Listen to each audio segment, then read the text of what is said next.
This is a video in clinical medicine from the New England Journal of Medicine.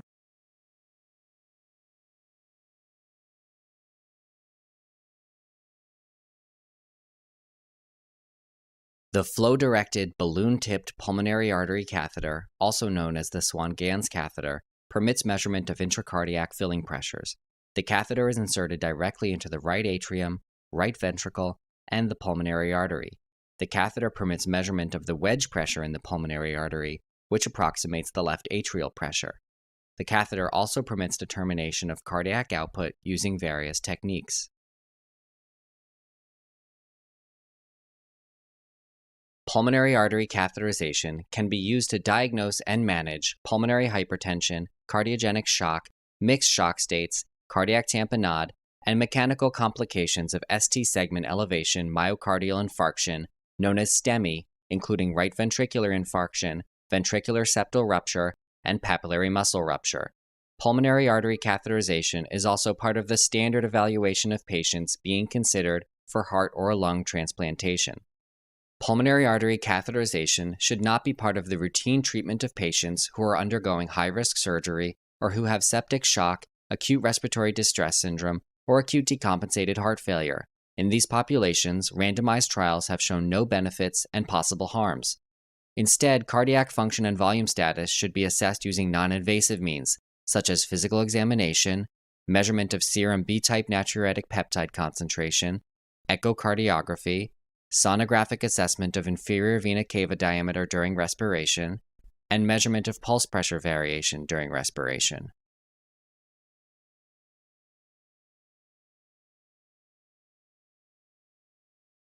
Absolute contraindications include right-sided endocarditis or right-sided intracardiac masses or thrombi. Relative contraindications include severe coagulopathy or thrombocytopenia, which may complicate sheath placement and should be corrected before the procedure is performed. Exercise caution and consider using fluoroscopy in patients with tricuspid regurgitation, which makes catheter passage more difficult, and in patients with left bundle branch block, in whom catheter passage may induce complete heart block.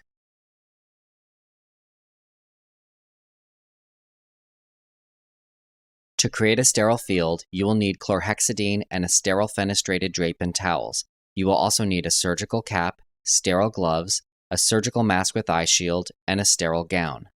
To place the introducer sheath, you will need gauze, sterile saline flushes, a 25-gauge needle with syringe, 1% lidocaine, an 18-gauge introducer needle with syringe, a guide wire, a scalpel with a number 11 blade, the introducer sheath itself with an internal obturator, sutures, a needle driver, scissors, and an antibiotic-impregnated adhesive dressing. If the sheath is being placed with the use of ultrasound guidance, which is recommended, then you will also need an ultrasound device and probe, a sterile sleeve for the probe, and sterile conduction jelly. To place the pulmonary artery catheter, you will need the catheter, a plastic sleeve, sterile saline flushes, appropriate tubing, and an electronic pressure monitor, preferably one capable of displaying multiple tracings at the same time. Because arrhythmias may occur during placement of a pulmonary artery catheter, you should have resuscitation equipment on hand during the procedure. If you are placing a catheter in a patient with a left bundle branch block, you should be prepared to place a transvenous pacemaker in case complete heart block occurs. Finally, if you are going to use fluoroscopy, you will need lead aprons and thyroid guards for everyone in the room but the patient, who may be selectively shielded in a manner that does not cover the chest or interfere with sheath insertion. Before the procedure, review the design of the standard pulmonary artery catheter. The marks along the catheter indicate the distance from the tip. Thin marks indicate 10 centimeters, and thick marks indicate 50 centimeters. A proximal port, usually blue, connects to a lumen 30 centimeters from the catheter tip and is used to transduce right atrial pressures once the catheter is in its final position. A distal port, usually yellow, connects to the catheter tip and is used to transduce all pressures during catheter insertion or pulmonary artery pressures once the catheter is in its final position. Some catheters contain an additional port, usually clear or white, that connects to a second lumen 30 centimeters from the catheter tip and may be used for infusions. A pink or red port is used to inflate the balloon at the catheter tip. Use only the syringe packaged with the catheter, as it fills only to the balloon's capacity. When fully inflated, the balloon should completely encircle the tip of the catheter, which reduces mechanical trauma during insertion. It is essential that the balloon be inflated whenever the catheter is advanced and then deflated whenever the catheter is withdrawn. The final port is connected to a thermistor near the catheter tip and can be connected to a computer for measurement of cardiac output by thermodilution.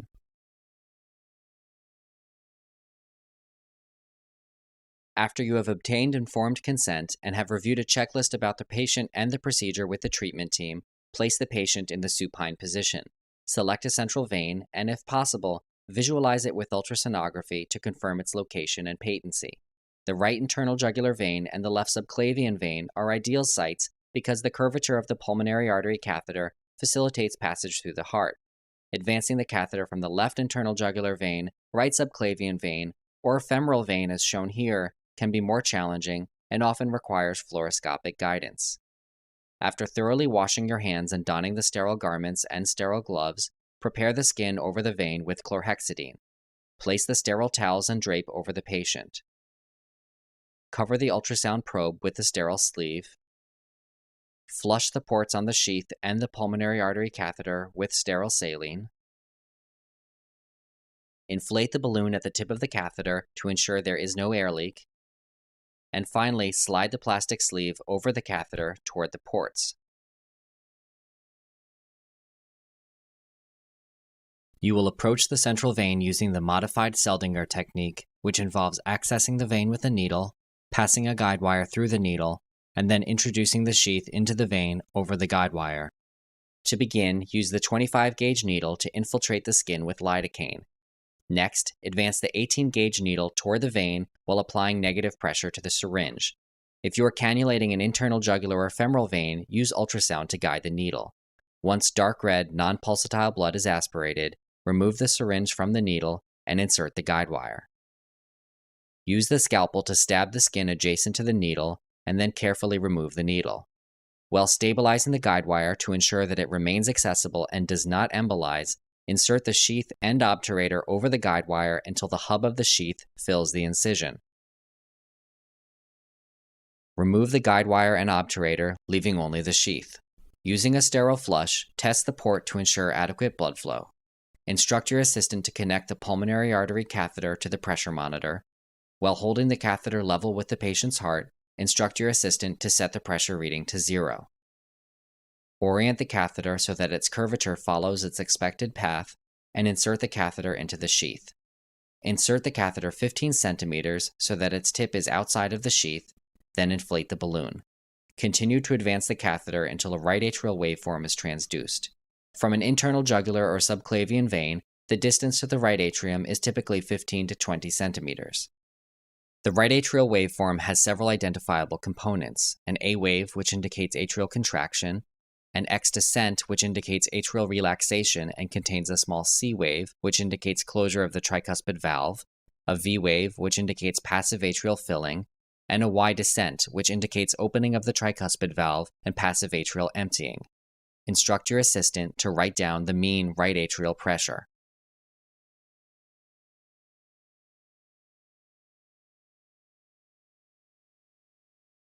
Advance the catheter another 5 to 10 centimeters until a right ventricular waveform is transduced.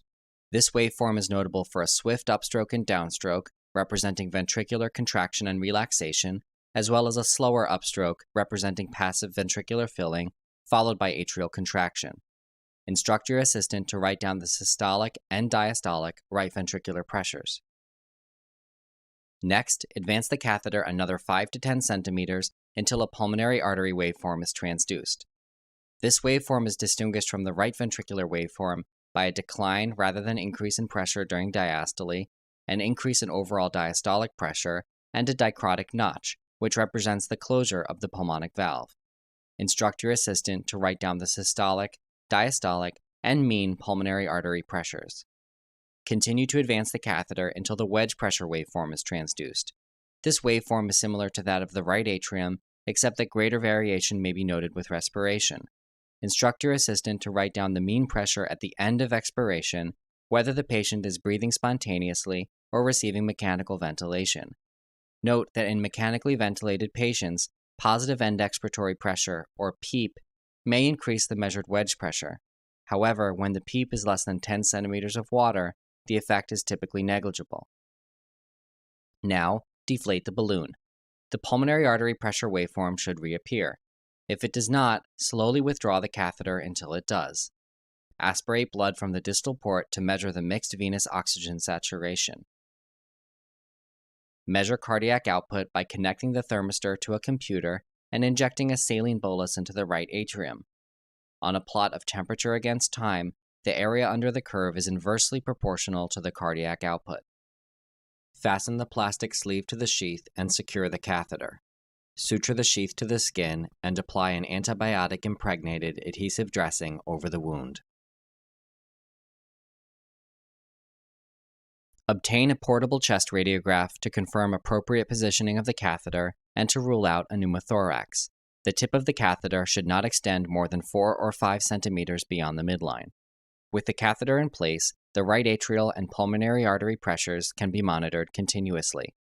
The balloon can be periodically reinflated to reassess the pulmonary artery wedge pressure, but it should always be deflated afterward.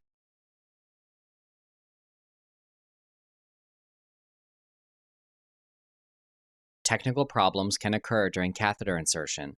If a right ventricular waveform cannot be obtained, the catheter may be coiling in the right atrium or exiting through the opposite vena cava. Tricuspid regurgitation may also be present and is suggested by large V waves on the right atrial tracing, which represent retrograde atrial filling. If a pulmonary artery waveform cannot be obtained, the catheter may be coiling in the right ventricle. In each instance, the balloon should be deflated and the catheter withdrawn about 10 centimeters. The balloon can then be reinflated and the catheter readvanced. If catheter passage remains unsuccessful, the procedure should be attempted again with fluoroscopic guidance. Common early complications include ventricular arrhythmias and right bundle branch block, which are generally self-limited. Complete heart block may occur in patients with pre-existing left bundle branch block. If complete heart block occurs, transvenous pacing may be necessary. In rare cases, the guide wire may embolize and become inaccessible, or the catheter may become knotted in one of the cardiac chambers, preventing withdrawal. A vascular surgeon or interventional radiologist must be consulted in either case. Two final complications, also the most dangerous, include air embolism and pulmonary artery perforation. Air embolism may occur if the ports of the catheter are not properly flushed with saline before the procedure, or if the saline-filled tubing becomes disrupted. Manifestations include dyspnea, chest pain, tachycardia, hypotension, and in some cases, an acute increase in right heart pressures. The patient should be placed in Trendelenburg's position, which will limit the outflow of air from the right ventricle, and high-flow supplemental oxygen should be administered, as it reduces the nitrogen content of blood and thereby promotes reabsorption of air. In severe cases, hyperbaric oxygen must be provided. Pulmonary artery perforation is very rare. Identified risk factors include older patient age, prolonged balloon inflation, pulmonary hypertension, and systemic anticoagulation. The typical manifestations are hemoptysis, hypoxemia, and shock. If immediate action is not taken, the risk of death is extremely high. Inflate the balloon to limit further bleeding. Intubate the patient with a dual-lumen endotracheal tube, and then place the patient in the lateral decubitus position with the affected side down. A thoracic surgeon and interventional radiologist must be consulted immediately because this is a true emergency. Late complications include thrombosis, catheter-related infection, and pulmonary infarction. To reduce the risk of pulmonary infarction, ensure the catheter tip is in a position where full balloon inflation is required to measure a wedge pressure. Also, be sure to deflate the balloon after measurements of the wedge pressure have been completed.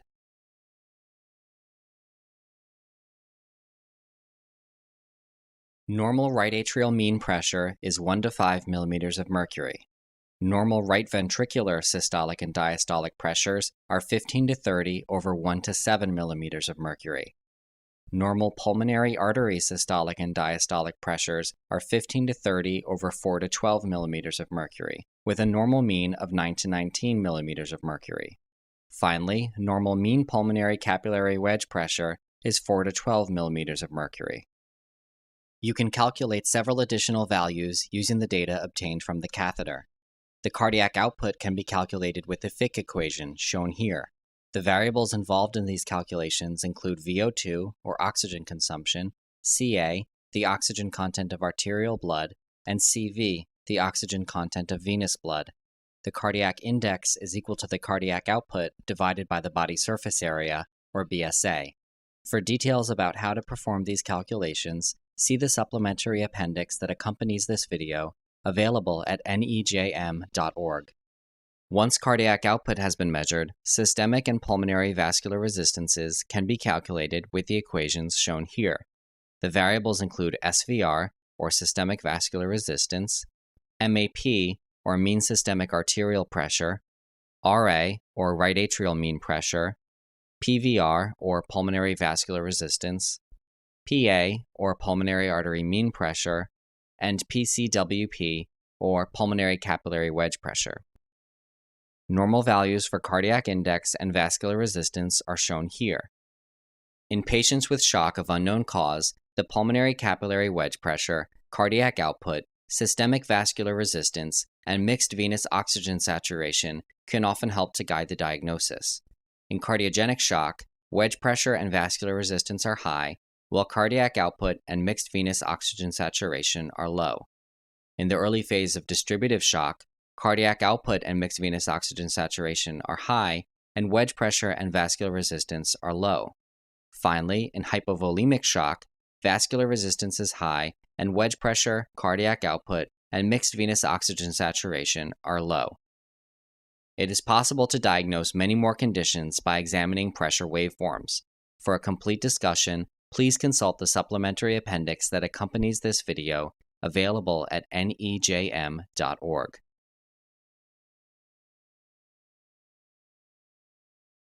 Pulmonary artery catheterization yields hemodynamic data that may facilitate the diagnosis and treatment of patients with a wide range of cardiopulmonary conditions. When appropriate precautions are taken, the procedure is generally safe. However, all providers must be aware that because fatal complications can occur, the procedure should be performed only when the results are expected to aid clinical management.